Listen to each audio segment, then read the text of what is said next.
Hello, everyone. Welcome to SCubeTV. My name is Rajni, and today I have with me a very special guest on our show. Her name is Marina Simovic. She is a certified Reiki master. Well, guys, today on the episode, we are going to speak with her about what exactly is Reiki and how do we practice it, and all and more about Reiki. And yes, and but before, let's welcome her to SCube TV. Hi, Marina. Welcome to SCube TV. Hello, pleasure to be here. It's indeed a pleasure having you. So, shall we just begin the interview with your journey? I mean, how did you become a certified Reiki master? Shall we start with that? Sure, let's start with the fun part first, right? Please go ahead. So I started almost 7 years ago. My journey started as somebody who does a body work, which is a combination between physical therapy and Thai massage. And as my work was progressing, I kind of sense a sensation in my hands. I have intuitive knowing that's a little bit more than just the physical aspect of the body. So my path and my journey took me to a place where I met several different people. And they kind of pointed out, wow, you really do have a gift. You should explore it further. At that point in time, I didn't know much about Reiki. I didn't know what is entail, what is actually practice itself, and how that affects us as a human being. So I had a teacher that I met, again, by chance, by fate, call it, however you want it. And she told me that I do have a very strong intuition and I should practice Reiki. And some of my clients at that point pointed out that as well. So I contacted her initially and we started the training. And this is actually how my journey started. I complement Reiki as a part of my service in the physical stretching and therapy aspect. And I start my journey in this way. Amazing. So, when you talk about intuition, so I would like to know, I mean, how do we know that we also have that particular, kind of intuition in us? I mean, which we can later enhance and, choose a path. So, how did you know actually that you had that intuition? What was that exception that you found in yourself?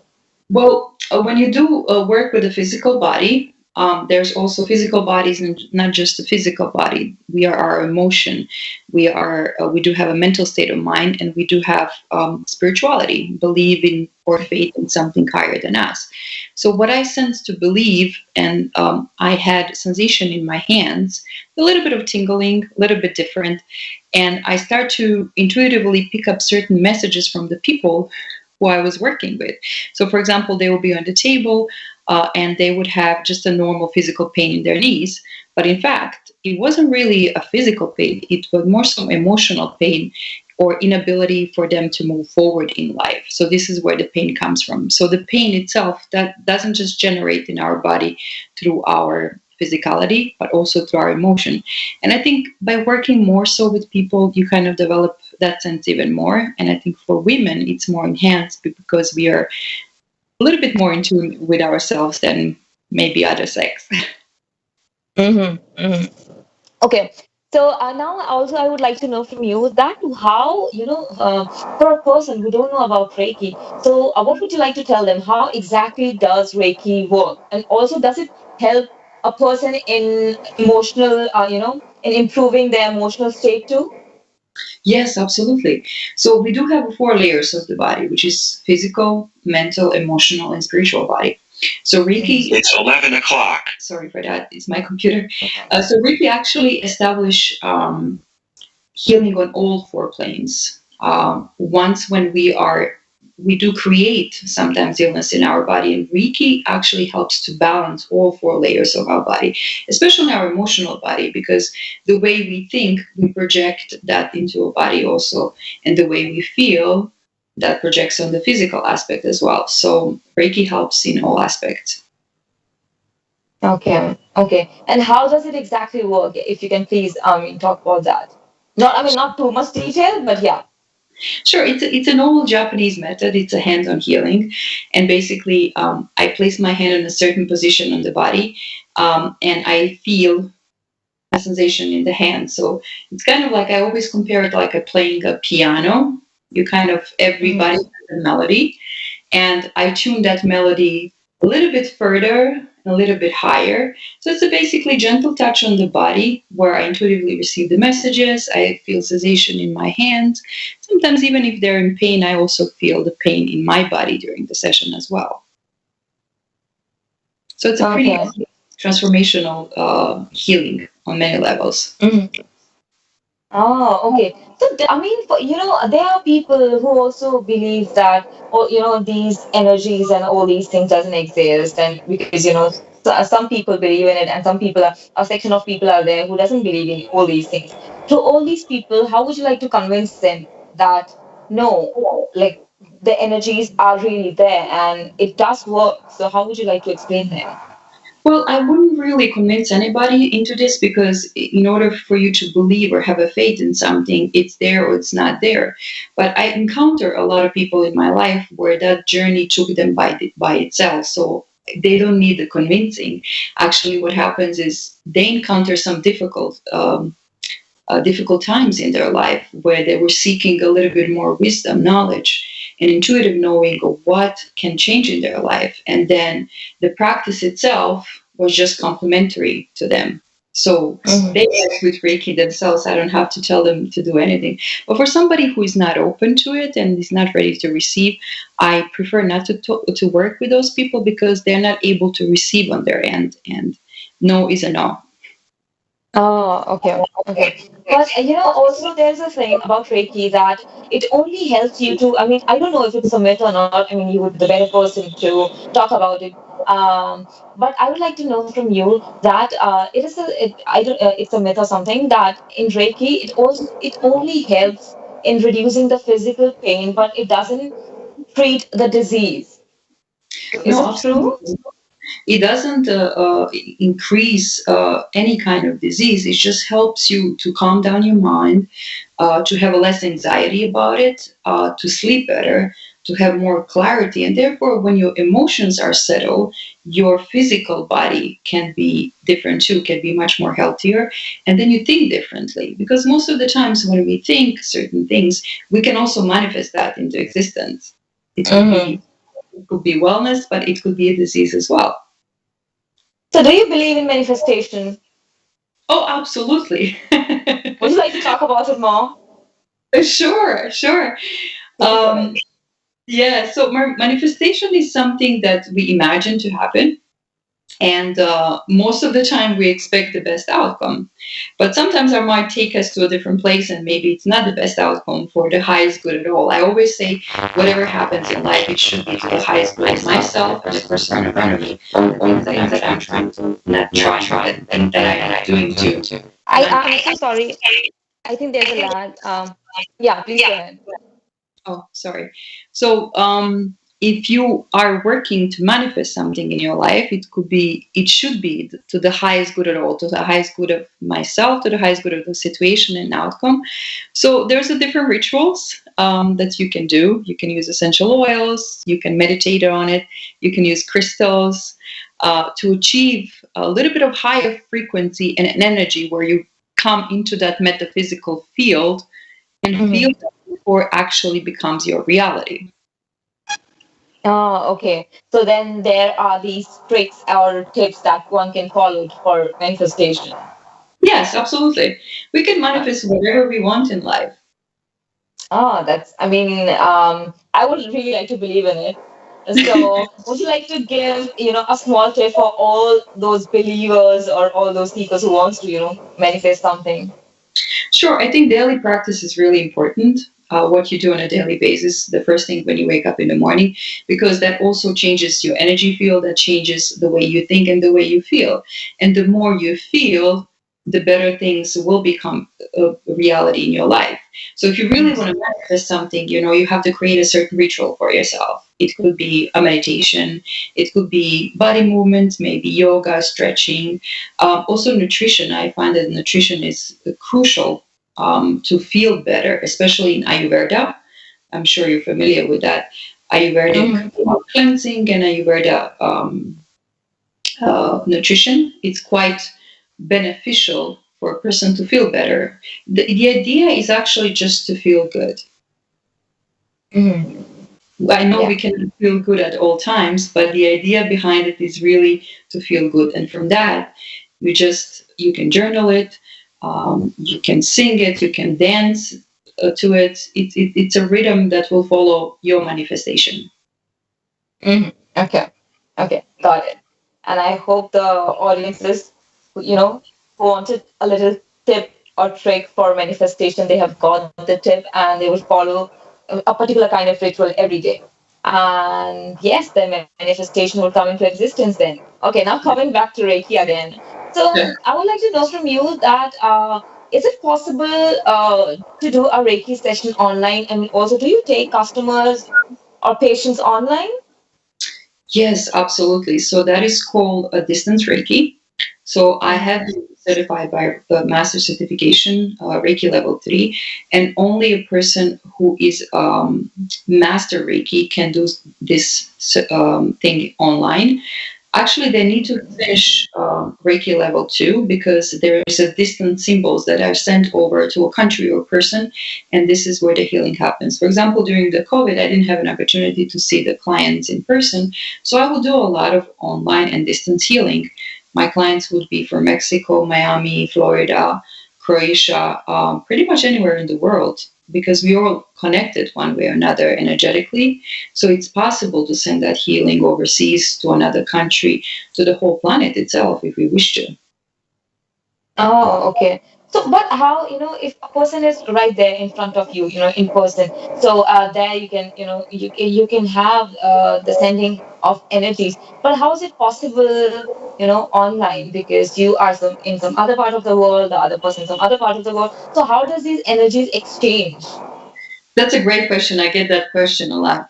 So this is more so into metaphysical field where the person who is certified, they receive a guidance and training for it, which I already have. And I would set up the massage table in front of me, just like I would do it in my office. And I would Mm-hmm. energetically connect with that person. And I would do Mm-hmm. exactly the same thing as I would do in the office. And somehow that could be even stronger than in person. Oh. And then the person that is receiving Reiki, they would actually feel it on their end, sometimes in sensation or warmth on the area of the body that I'm working for.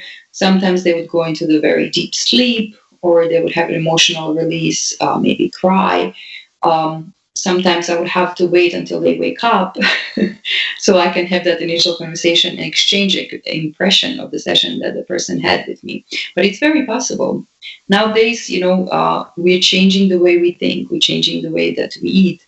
So this is a little bit step further towards a healing, but it's definitely possible. I have been doing it now for over a year because some clients I'm able to see in person, but most of them I'm not. So I'm doing a lot of distance healing. Okay, okay.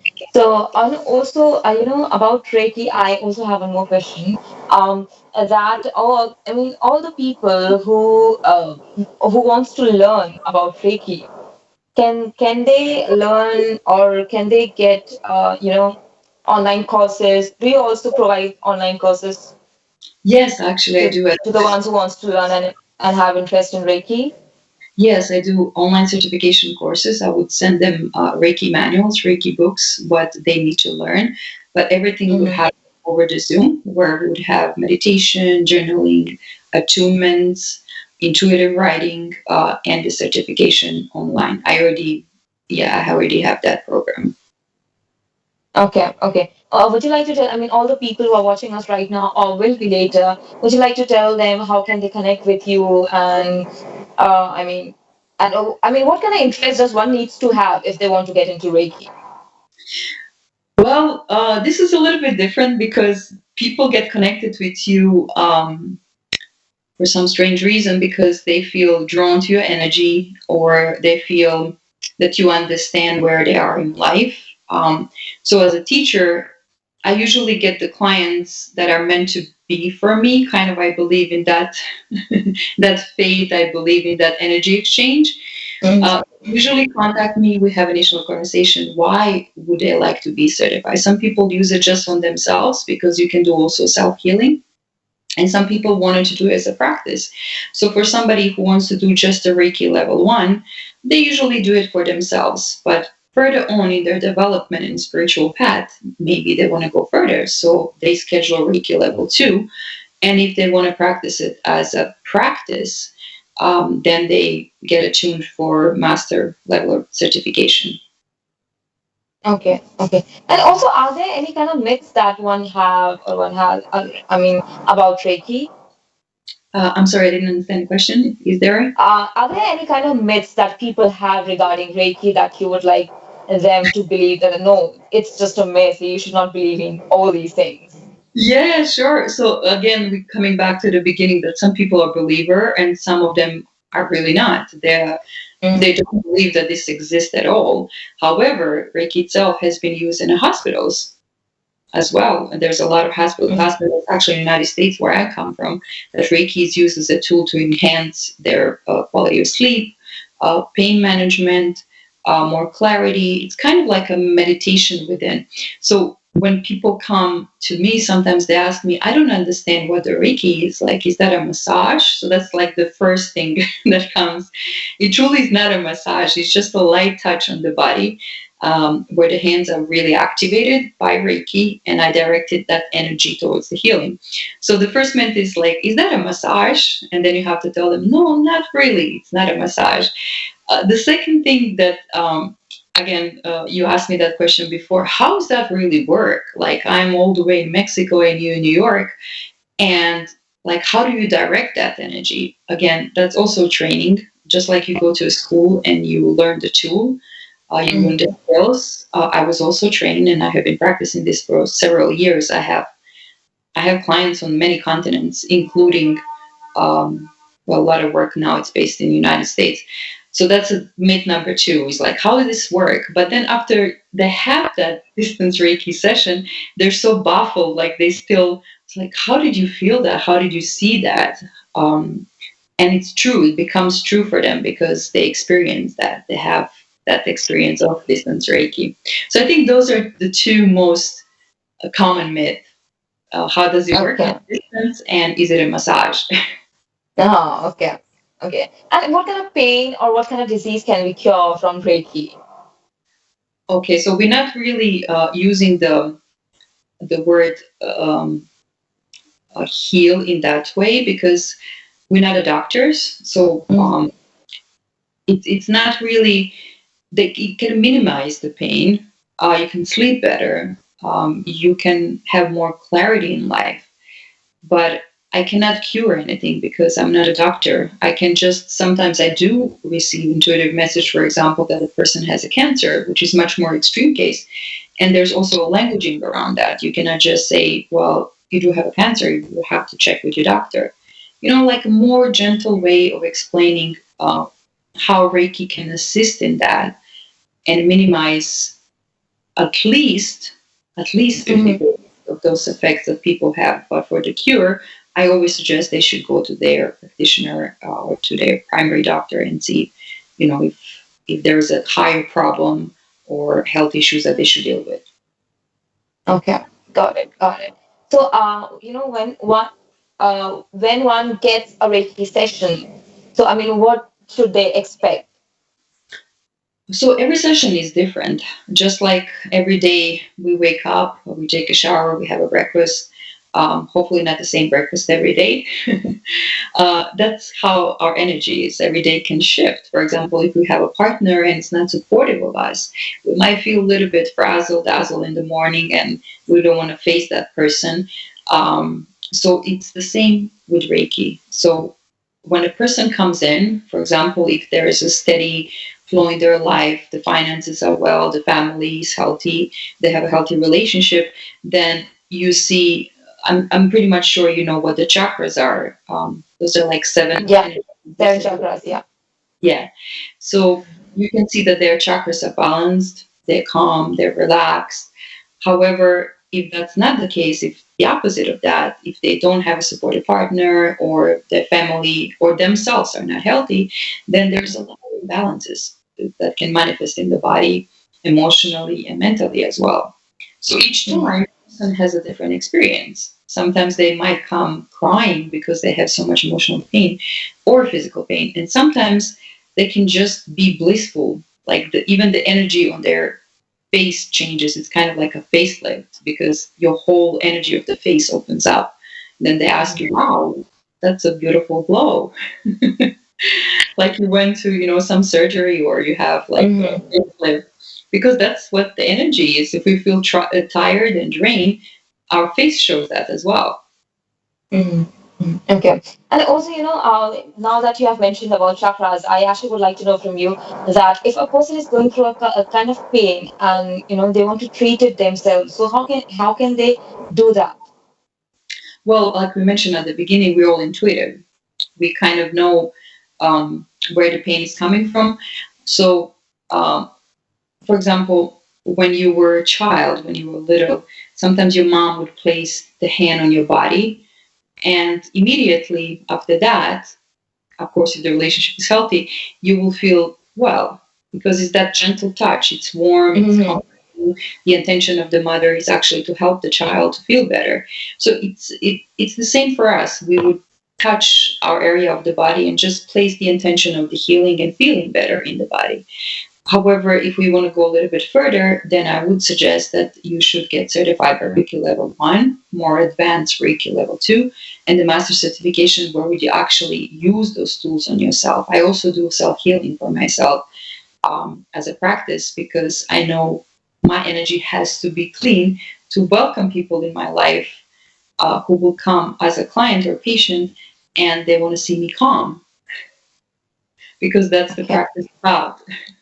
Mm-hmm. Mm-hmm. I hope that So makes is there sense. something, yeah, it does. It does. So is there a particular chakra that one should focus upon while meditating, if they want to get rid of any pain? Well, again, it all depends like where the person is in life. A lot of Okay. um, a lot of people have blockages in their lower chakras, in their root chakra, sacral chakra, and solar plexus chakra. Those chakras are dealing with survival, family issues, sexuality, finances, creativity. So usually, Mm-hmm. those three chakras are not really in balance or sometimes even blocked. However, for somebody who is very heady, a lot of women think a lot. So for us, it could be Ajna chakra, which is on top of our head. And that's the crown chakra. So maybe we should work a little bit more there and bring that thoughts and feelings to our heart because Mm-hmm. usually disease comes either from thinking or from feeling. So if we balance those two, that'll be ideal and then direct energy or work towards the lower chakras. Okay. Okay. Got it. Got it. So Marina, thank you so much for coming to SCube TV. Is there something else that you'd like to, tell to the audiences? Sure, if people want to contact me and if they want further information, either for healing or for coaching, they can reach me at flexhealing@gmail.com or they can reach me directly, which is my business line at 646-691-4689. Perfect, perfect. And also, guys, she's also available in Instagram on Instagram with the name Flex Healing. So you can go follow her on Instagram too. And again, thank you so much, Marina, for coming to SCube TV and speaking with us. It was an amazing episode chatting with you. My pleasure. Thank you so much for the invite. Of course. All right, guys, that's it from SCube TV. Keep on watching.